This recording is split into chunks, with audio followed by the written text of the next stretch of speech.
हम professor Rashid Mirani academy. हम जो है ना आज से हमारा सेशन स्टार्ट हो रहा है जो कि सब्जेक्ट स्पेशलिस्ट और साथ ही लेक्चरर, ठीक है, इन दोनों को पाकिस्तान स्टडीज, इन दोनों को ये कवर करेगा। अब मेरी स्ट्रेटजी यही होती है आपके साथ जो जितने भी स्टूडेंट्स होते हैं कि हम जो है ना एरो डायग्राम से की मदद से चीज़ें करते हैं और एरो डायग्राम से हेल्प मिलती है चीज़ें कनेक्ट करने में। एक टॉपिक होता है, ठीक है, अब जैसे पाकिस्तान स्टडीज जो है ना वो दो पोर्शंस के ऊपर बेस्ड है। एक हमारा जो पोर्शन है वो प्री पार्टीशन है,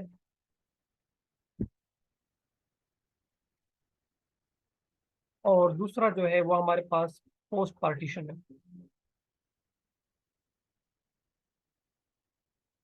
तो इनके ये होते हैं कि इनमें इवेंट्स होते हैं।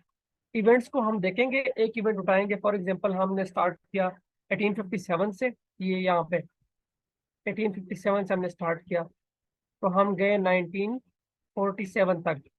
जितने भी इवेंट्स हैं उस इवेंट उस हर इवेंट को हम डिस्कस करेंगे, और उस हर इवेंट से जितने भी मतलब बेस्ट पॉसिबल एमसीक्यूज है वो हम निकालेंगे। तो इंशाल्लाह इसमें काफ़ी आपको हेल्प मिलेगी। उसके बाद हमारे पास पोस्ट पार्टीशन है, जिसमें 47 से हम जाएंगे प्रेजेंट तक। 47 से प्रेजेंट तक मतलब कि 2022 तक जितने भी लॉज है, जितने भी सिस्टम्स बने हैं, जितने भी इस तरह जियाउल हक की इस्लामाइजेशन पॉलिसी है, प्लस मार्शल लॉज है, और बाकी बैंक्स की नेशनलाइजेशन करना, जितने भी इवेंट्स हुए हैं, कौन जो है ना किस टाइम थ्रोन पे जो है ना असेंड हुआ, कौन डिसेंड हुआ, तो वो सारी चीजें ना कंबाइनली हम इसमें देखेंगे। उम्मीद है आज तो हमारी फर्स्ट क्लास है, तो फर्स्ट में हम आपको एक लेक्चर कर लेते हैं ताकि आपको अंदाजा हो जाए कि हम किस तरीके से जाएंगे। फिर आपकी सजेशन है, उस पर भी हम जाएंगे जिस तरह आप सजेस्ट करेंगे, तो उसी हिसाब से। तो आज का जो हमारा पहला टॉपिक है वो है हमारे पास द वॉर ऑफ इंडिपेंडेंस।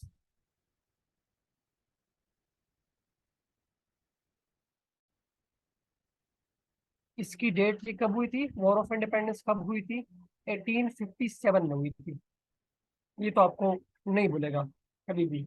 अब ये जो जंग थी ये कैसे हुई थी? ये असल में सब कॉन्टिनेंट में ईस्ट इंडिया कंपनी आई हुई थी, वो रूल कर रही थी।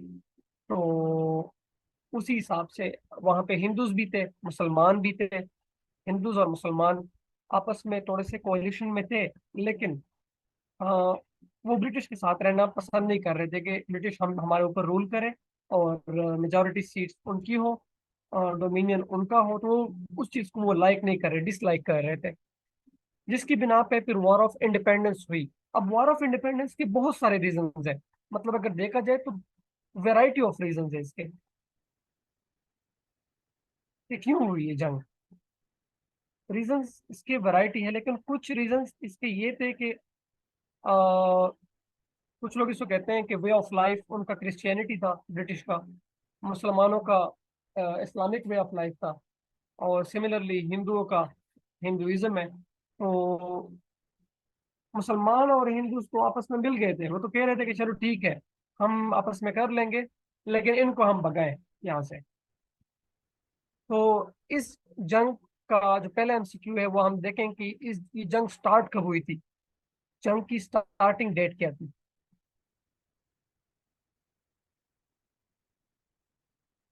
तो इसकी स्टार्टिंग डेट थी मई 10 मई को ये जंग स्टार्ट हुई थी। अब एक और चीज भी आपको पता होनी चाहिए, ये जंग प्लान कब की गई थी, प्लान जो डेट थी, ये मुसलमान और हिंदुओं ने एक जो है ना डेट मुकर्रर की थी कि इस दिन को हमने जंग लड़नी है इनके खिलाफ। तो वो थी हमारे पास 31 मई। लेकिन हालात ऐसे बने कि 31 मई का इन लोगों ने वेट नहीं किया, और 10 मई को इन्होंने ब्रिटिश के ऊपर अटैक कर दिया। तो पहले बेसिक आपको ये पता होना चाहिए कि ये जंग थी, ये इस ब्रिटिशर्स वर्सेस फिर ये हिंदूज भी थे यहाँ पे, मुस्लिम्स भी थे, और सिक्स भी थे, लेकिन मेजोरिटी में नहीं थे। सिक्स यहाँ पे फिर मिल गए थे इनके साथ। तो ये जंग थी। अब इस जंग का जो विनर है वो भी आपको पता होना चाहिए। विनर तो जाहिर सी बात है वो ब्रिटिशर ही था, क्योंकि पहला रीजन हमें जंग हारने की सूरत में कहाँ से मिल रहा है कि स्टार्टिंग डेट 10 मई को स्टार्ट कर दी। हालांकि डेट तो इन लोगों ने 31 मई रखी थी, 31 मई को जंग नहीं की, 10 को की। तो इससे ये था कि इनके पास जितने भी रिसोर्सेज थे उनकी कमी थी। ठीक है, तो ये एक बड़ा फेलियर का एक ये भी रीजन था। फेलियर का रीजन एक ये भी था कि प्लान डेट से पहले स्टार्ट की। अब इस जंग के बारे में डिफरेंट निक नेम्स भी हैं कि ब्रिटिश ने इनको क्या बोलते थे इस जंग को, और बाकी मुसलमान क्या बोलते थे, और हिंदूस क्या बोलते थे। तो British called this battle is called, British ने क्या कहा था कि ये क्या है। उन्होंने कहा था कि ये म्यूटनी है, म्यूटनी, और सिपाही म्यूटनी। तो अगर एमसीक्यू में आ जाए कि British called the war of independence, तो उसको हम क्या बोलेंगे? म्यूटनी। म्यूटनी बगावत को बोलते हैं कि हमारे जितनी भी आर्मी थी उन्होंने बगावत कर ली थी। अब जो ब्रिटिश की आर्मी थी उसमें हिंदूज भी थे, मुसलमान भी थे, बाकी भी लोग थे। तो उनका जो मेन रीजन था ना, मेन रीजन इमीडिएट कॉज होता वॉर का, ये पता होना चाहिए। Immediate cause of the war, ये वॉर का इमीडिएट कॉज क्या था, 10 मई को क्यों स्टार्ट हुई?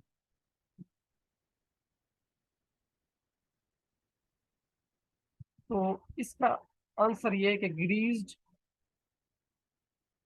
कार्ट्रिजेस।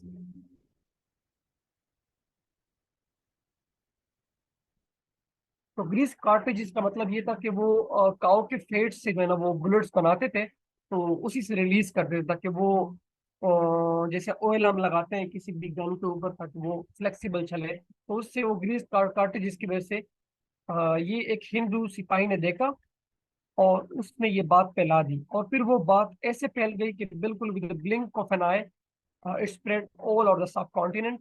और फिर हर तरफ से जंग की जो है ना वो स्टार्ट हो गई 10 मई को। 31 मई को प्लान थी, लेकिन 10 मई को इन लोगों ने स्टार्टिंग ले ली। तो ये थोड़ा सा बेसिक्स थे। इसके आपको ये पता नहीं चाहिए ब्रिटिश ने इसको क्या बोला था। म्यूटनी बोला था। मुसलमान और हिंदूज के लिए ये वॉर ऑफ इंडिपेंडेंस थी कि हमें आज़ादी चाहिए। उनके लिए ये, ब्रिटिश के लिए ये म्यूटनी थी। हम चलते हैं कि और किस कैसे एमसीक्यूज हमारे पास बन सकते हैं इसके ऊपर।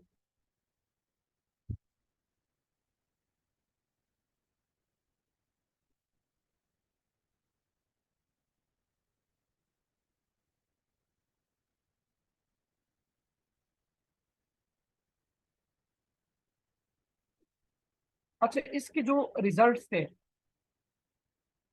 जब ये वॉर एंड हुआ, एक तो क्या हुआ, एक रिजल्ट तो ये था कि ब्रिटिश को क्या हुआ, ब्रिटिश ने जीत लिया ये जंग। ब्रिटिश विनर डिक्लेयर हो गया। दूसरा क्या रिजल्ट था कि मुगल एम्पायर का भी एंड हो गया। End of Mughal empire. Mughal empire इस जंग के बाद उनका खात्मा हो गया। तो ये दो बेसिक उनके इस जंग के दो बेसिक रिजल्ट्स हैं, वो ये है। अब आपसे पूछ सकते हैं, अगर वो आपसे पूछे कि एंड ऑफ मुगल एम्पायर कब हुआ था, तो वो जैसे ये जंग एंड हो गया तो मुगल एम्पायर भी ब्रिटिशर्स ने एंड कर दिया था।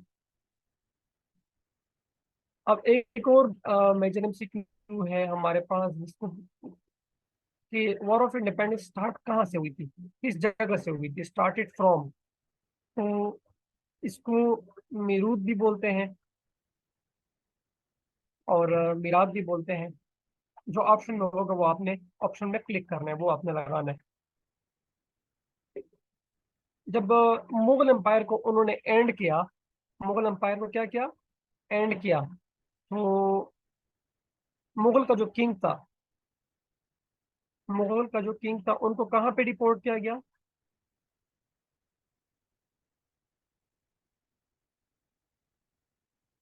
रंगून। तो ये भी एक एमसीक्यू है, फेमस एमसीक्यू है, आता है टेस्टों में, डिफरेंट टेस्टों में आता है।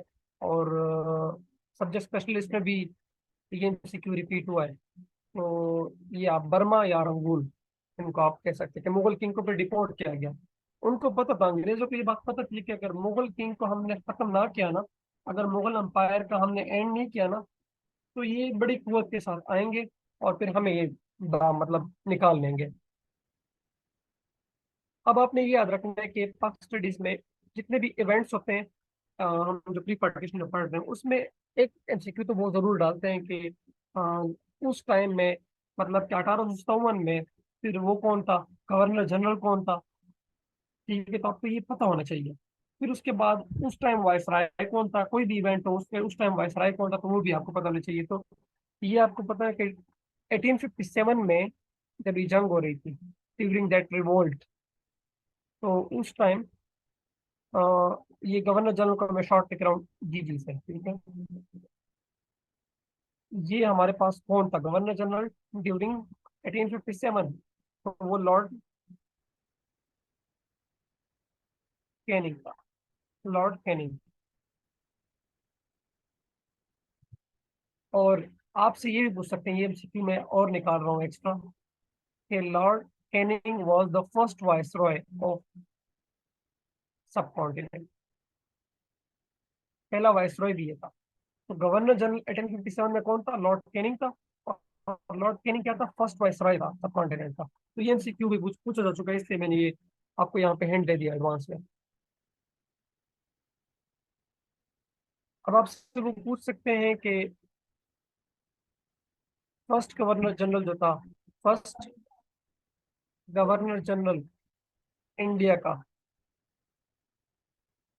फर्स्ट गवर्नर जनरल इंडिया का कौन था? तो वो विलियम बेंटिक था, विलियम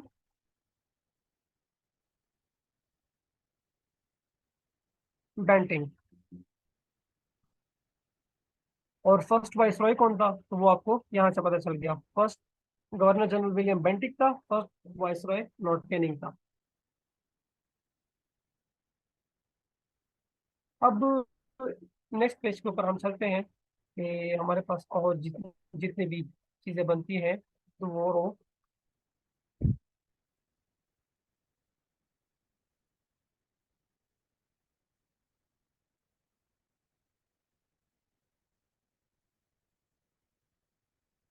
वॉर ऑफ इंडिपेंडेंस। अब द वॉर ऑफ इंडिपेंडेंस में जब मैंने आपको बोला कि फिर जब बात फैल गई कि ये तो काउ का फेट यूज कर रहे हैं, तो हर जगह से लोग निकल आए। तो अब हमने डिफरेंट डिफरेंट इलाकों के लीडर्स जो थे ना, जिनकी मदद से ये लोग निकले थे, तो वो हमने देखने हैं। तो अब हमने पहले देखना है लखनऊ को, कि लखनऊ में लीडर कौन था जो जंग के लिए लीड कर रहा था, 1857 की जंग के लिए, during revolt.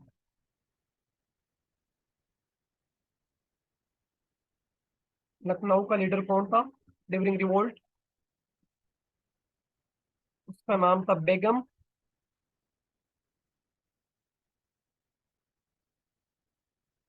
Hazrat Mahal.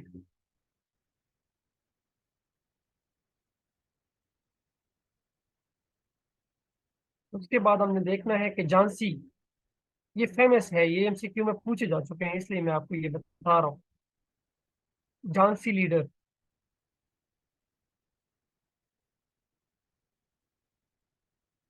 During revolt. Jhansi भी उनका एक स्टेट था। और वहां पे हमने देखना है कि वहां पे कौन था, तो वहां पे रानी लक्ष्मीबाई जो है ना, वो लीड कर रही थी, रानी लक्ष्मीबाई। अब वॉर ऑफ इंडिपेंडेंस जब हो रही थी, उस टाइम जाहिर सी बात है ब्रिटिशर्स के खिलाफ हो रही थी, तो ब्रिटिश का पीएम कौन था, मतलब कि ब्रिटिशर्स का पीएम कौन था या यूके का पीएम कौन था? तो वो था हमारे पास हेम्स्टन। हेम्स्टन उस वक्त प्राइम मिनिस्टर थे, ठीक है। अब अगर आपसे वो उसके बाद पूछे कि कानपुर में कौन लीड कर रहा था, कानपुर का लीडर कौन था, तो कानपुर का जो लीडर था वो नाना साहब थे।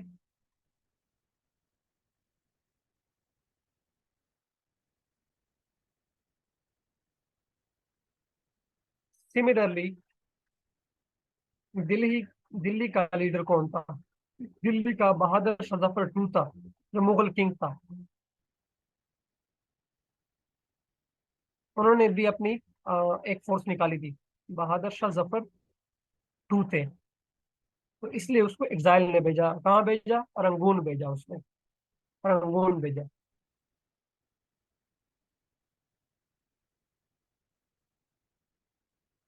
अब उसके बाद नेक्स्ट पेज के ऊपर हम देखेंगे।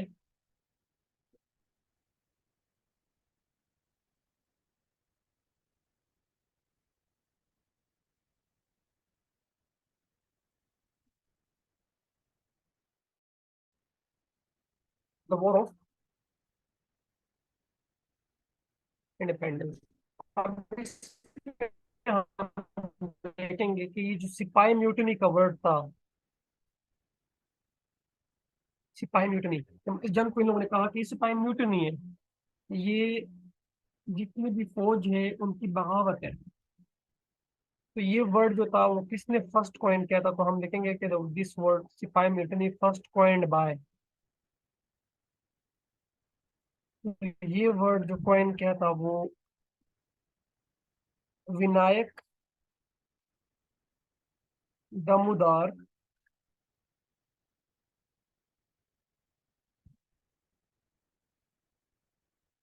सावरकर। विनायक दमोदर सावरकर, ये जो है ना लीडर थे वहाँ के।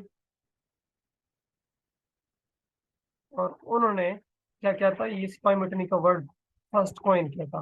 अब ये जो वॉर थी, ये एंडेड कब हुई? द वॉर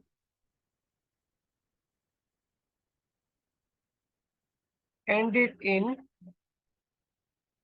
नवंबर। तो वो आपसे सिर्फ महीना पूछ सकते हैं या फिर ईयर? तो वही ईयर तो जो है ना वो 1858 है। तो नवंबर 1858 में ये जंग खत्म हुई। तो ये हमारे पास पहला टॉपिक था, वॉर ऑफ इंडिपेंडेंस। अब आपको समझ आया होगा कि वॉर ऑफ इंडिपेंडेंस में हमने कितनी चीजें निकाली और कितनी चीजें ये आपको अभी समझ में आई होंगी। उम्मीद है कि ये आपको याद रहेगा। अब आपने क्या करना है, आपने जैसे ही आप अफ्तारी कर लें, अफ्तारी के बाद इसको एक बार रिवाइज कर दें, क्योंकि ये आपको किसी बुक से भी नहीं मिलेगा। इंटरनेट के डिफरेंट सोर्सेज से ये नॉलेज इकट्ठा किया गया है। तो इसलिए आपको ये चीज़ बार बार रिवाइज करनी चाहिए ताकि आपको याद रहे। उसके बाद एक टॉपिक है, छोटा सा टॉपिक है, ज़्यादा बड़ा नहीं है। वो हम देखते हैं, डॉक्ट्राइन ऑफ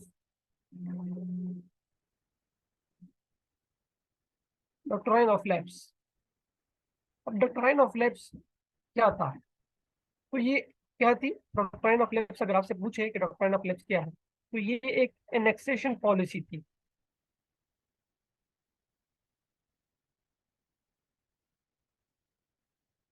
जो किसने अडॉप्ट की थी?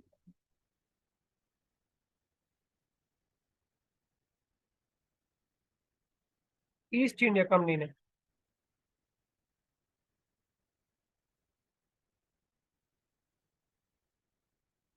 तो डॉक्ट्राइन ऑफ लैप्स एक एनेक्सेशन पॉलिसी। एनेक्सेशन का मतलब ये होता है कि आप किसी भी, आपने जो है ना हरपुर को बोल दिया कि हरपुर को मैं एनेक्स कर रहा हूँ, हरपुर को मैं अपने साथ जुड़ा रहा हूँ बस। तो बस एक पावरफुल एक पॉलिसी थी स्टेट्स को एनेक्स करने के लिए। और ये किसने इंट्रोड्यूस कराई थी? तो ये भी आपको पता होना चाहिए, ये भी एक मेजर एमसीक्यू है। Introduced by Dalhousie. ये नाम आपको भूलना नहीं चाहिए, ये टेस्टों में आता है। फिर बाद में डेल हाउसी, डेल हाउसी इसका नाम है। अब according to the doctrine of lapse, according to the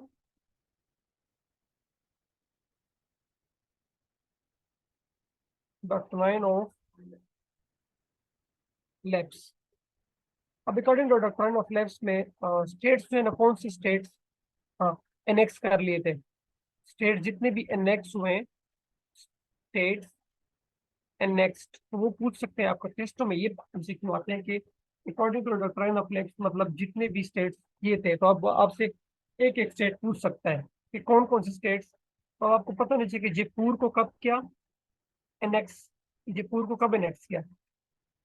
तो जयपुर को 1849 में एनेक्स किया। सिमिलरली झांसी को कब एनेक्स किया? तो वो 1850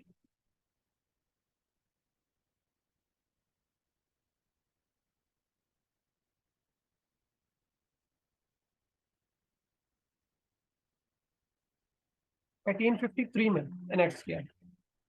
उसके बाद आपसे ये एक एमसीक्यू पूछ सकते हैं, फर्स्ट और लास्ट में जाहिर सी बात वो पूछते हैं कि फर्स्ट स्टेट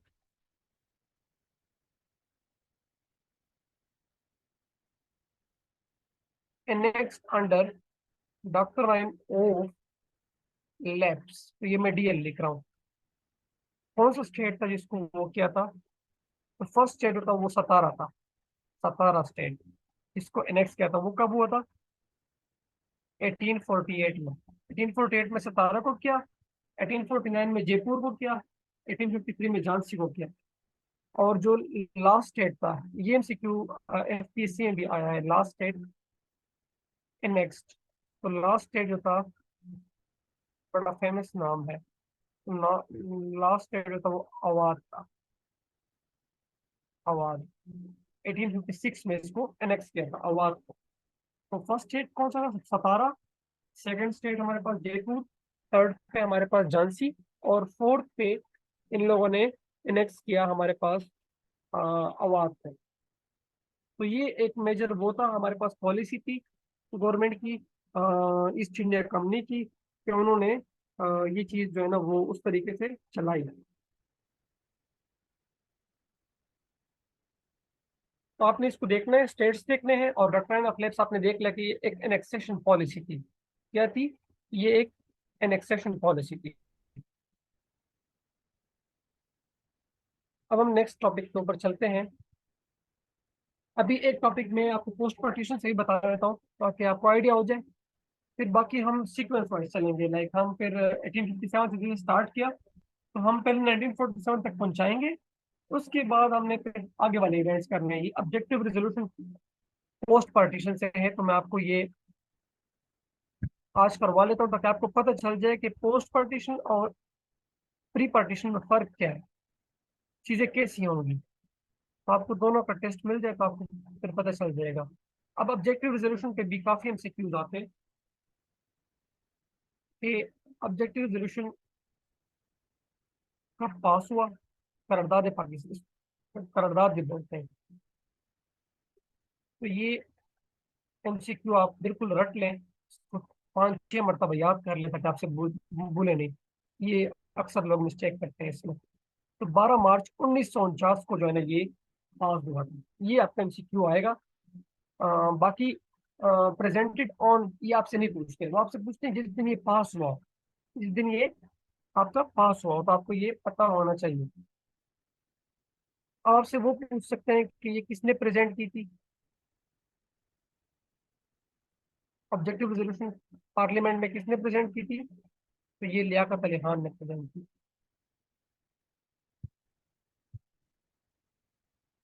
इसको आप बोल सकते हैं कि ये पाकिस्तान का मिनी कॉन्स्टिट्यूशन भी है। पाकिस्तान का जितना भी कॉन्स्टिट्यूशन है, जितना भी पाकिस्तान का आईन है, और वो हमारे ऑब्जेक्टिव रेजोल्यूशन के ऊपर बेस्ड। क्योंकि हर कॉन्स्टिट्यूशन में ये लिखा हुआ है कि this constitution should consider objective resolution as the preamble of this constitution.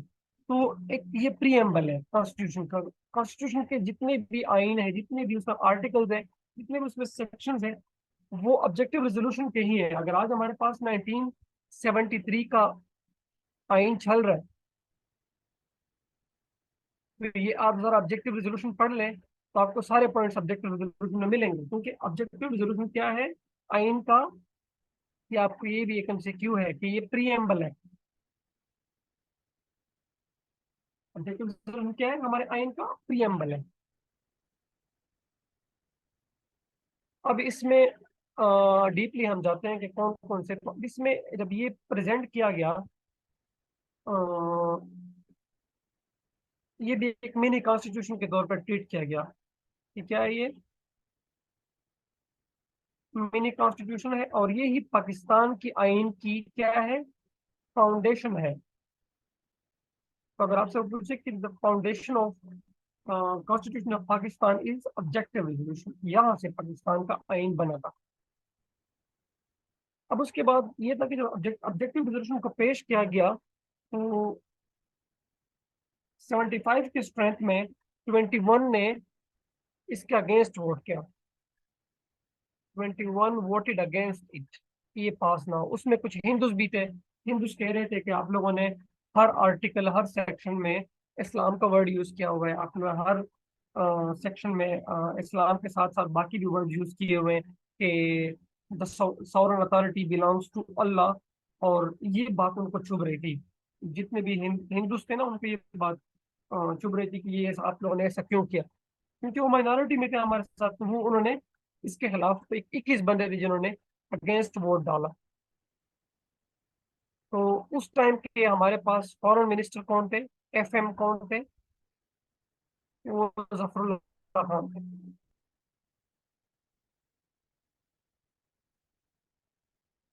FM हमारे पास जफरुल्लाह खान थे।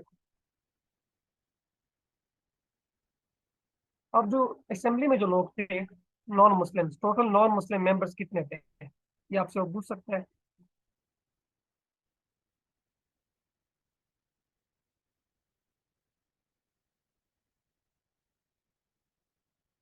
वो हमारे पास 10 थे। 10 टोटल नॉन मुस्लिम वो थे।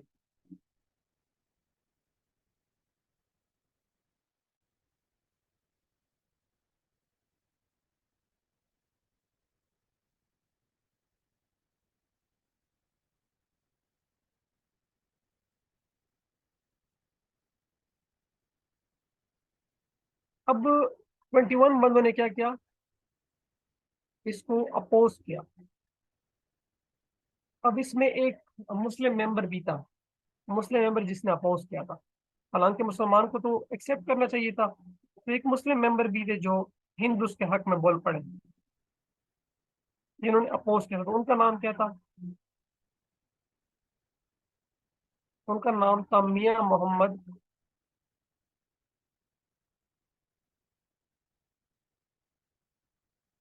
इफ्तिहारुद्दीन।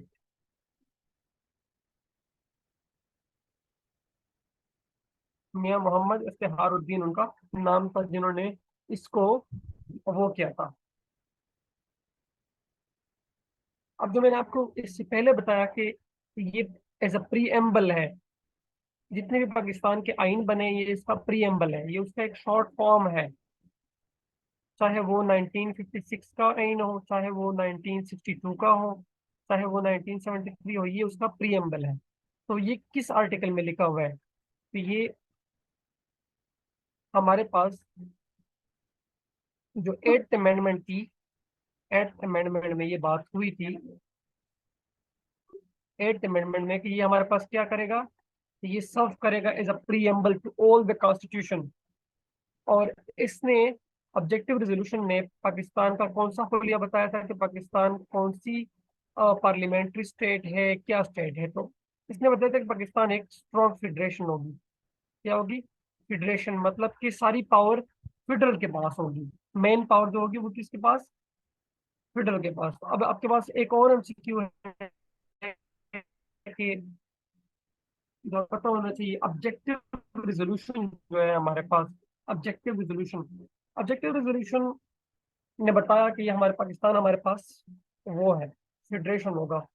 पाकिस्तान का फर्स्ट कॉन्स्टिट्यूशनल डॉक्यूमेंट कौन सा है, फर्स्ट कॉन्स्टिट्यूशनल,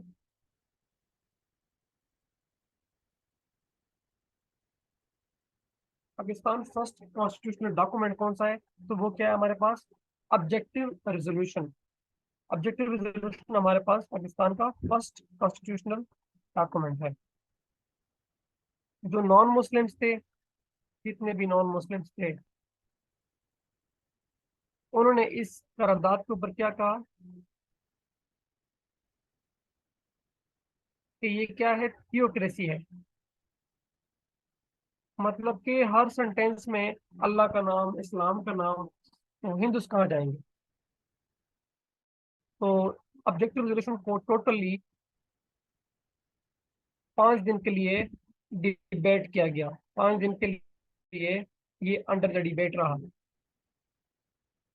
इसलिए हम इसको कैसे देंगे, हमारे पास 12 मार्च 1949 को हमारे पास ये पास हुआ था। ये हमारा इसका मेन इवेंट है। और इसके बाद हम और भी चीज देखेंगे। आपने क्या करना है, आपने इसको रिवाइज करना है और देखना है कि हमारे पास इसमें और हमारे पास कैसे एमसीक्यूज बन सकते हैं। लेकिन जहां तक मुझे लगता है, जितना मैंने ये करवाया है आपको, तो मुझे नहीं लगता किसी किताब में किसी भी चीज में आपको ये मिलेंगी। ये एक रिसर्च बेस्ड नॉलेज है जो आपके साथ मैं शेयर कर रहा हूँ। और जितने भी एमसीक्यूज है वो मैंने सारे निकाल दिए हैं। कोई इससे बाहर एमसीक्यू नहीं है इंशाल्लाह, सारे यहीं से आएंगे। उसके बाद हमारे पास नेक्स्ट, हम अब प्री पार्टीशन को कंटिन्यू ही रखेंगे।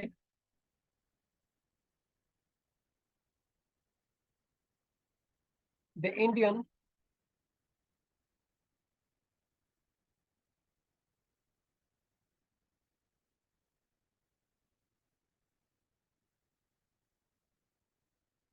नेशनल कांग्रेस।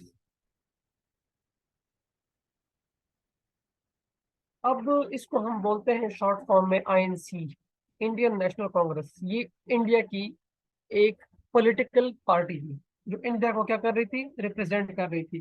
पाकिस्तान की कौन सी थी, पाकिस्तान की तो लेड बनी थी ना, लेकिन पाकिस्तान की कौन सी थी, ऑल इंडिया मुस्लिम लीग। ठीक है। और इंडिया की जो थी हिंदुओं की, वो इंडियन नेशनल कांग्रेस थी। तो आपसे वो ये सिर्फ पूछ सकते हैं, आपने सिर्फ ईयर याद रखना है, डेट के ऊपर नहीं जाना। डेट में आपसे आपको बता देता हूँ, जहन में आपके रहे। 28 दिसंबर 1885 को ये पार्टी बनी थी। ये पार्टी कब बनी थी, 28 दिसंबर 1885 को। इसका फाउंडर कौन था,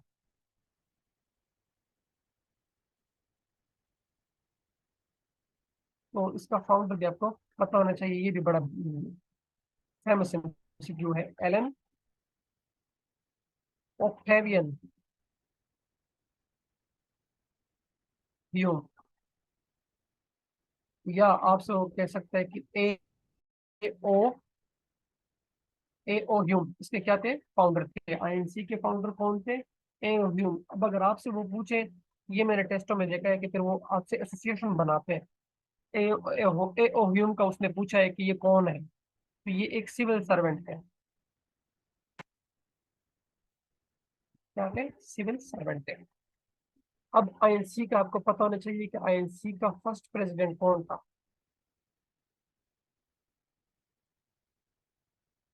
आईएनसी का फर्स्ट प्रेसिडेंट कौन था, तो वो था WC बनर्जी।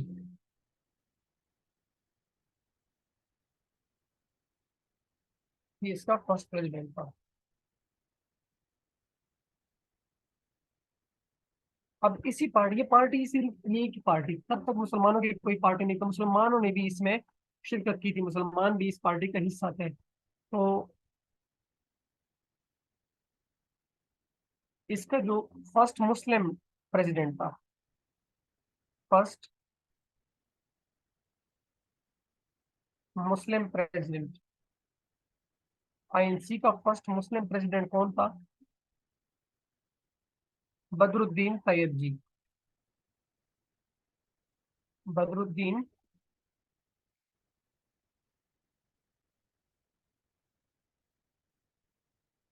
तैयब जी। और ये ओवरऑल आईएनसी के कौन से प्रेसिडेंट थे, ओवरऑल, ओवरऑल तीसरे, थर्ड थे, थर्ड, थर्ड नंबर पे थे बदरुद्दीन तैयब जी, फर्स्ट मुस्लिम प्रेसिडेंट थे। और फर्स्ट प्रेसिडेंट इसके बनर्जी थे। अब आपको ये पता होना चाहिए कि सेकंड मुस्लिम प्रेसिडेंट कौन थे आईएनसी के।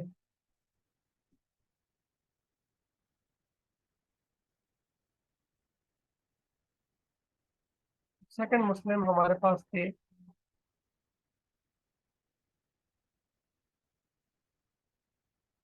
रहीमतुल्लाह, रहीमतुल्लाह, ये उसके वो थे। रहमतुल्लाह इसका सेकंड मुस्लिम प्रेसिडेंट था। अब एक और एमसीक्यू है कि लॉन्गेस्ट,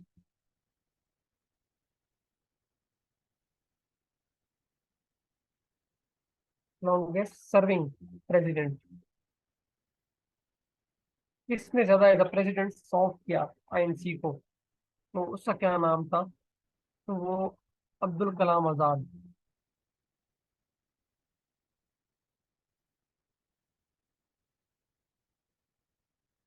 अब्दुल कलाम आजाद ने इसको वो किया। और ये हमारे पास एक एमसीक्यू और भी नोट कर ले कि ये यंगेस्ट प्रेसिडेंट ऑफ आईएनसी थे, यंगेस्ट प्रेसिडेंट भी थे। और कितने साल तक थे? लॉन्गेस्ट सर्विंग किस तरह थे, 7 साल ये प्रेसिडेंट रहे आईएनसी के, और 7 इयर्स। और आपको ये भी पता होना चाहिए कि ये जो आईएनसी है, इंडियन नेशनल कांग्रेस, ये फॉर्म कहाँ हुई थी? Form in which city? तो वो सिटी आपको पता होना चाहिए, इलाहाबाद में।